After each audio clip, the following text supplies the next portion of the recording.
Kenzie's Corner with Jim Kenzie. This vehicle has four-wheel drive. Now, some manufacturers like to refer to this as all-wheel drive to distinguish it from off-road trucks. But I figured the vehicle's got four wheels and they're all driven, so four-wheel drive, all-wheel drive, what's the difference? Now, Subaru and Audi led the way with four-wheel drive passenger cars, but now almost every manufacturer has at least one model, including Volkswagen. The question is, should you consider four-wheel drive? Well, maybe this isn't the right kind of weather to be talking about it, but now is when most cars are being bought. Now, if you're an avid skier and you have to get to the slopes, four-wheel drive will certainly give you better traction in the snow. But I want to caution you. The truckers have an old adage about four-wheel drive.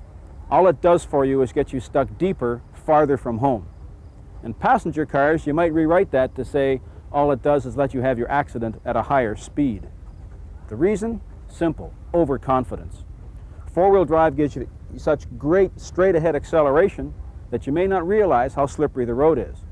When you get to a corner or you have to stop, you may find that your four-wheel drive cannot rewrite the laws of physics.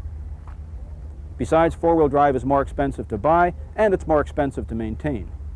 And another thing, the base model of this car comes with front-wheel drive. If you're out in weather that front-wheel drive can't get you through, maybe you should stay at home. I'm Jim Kenzie.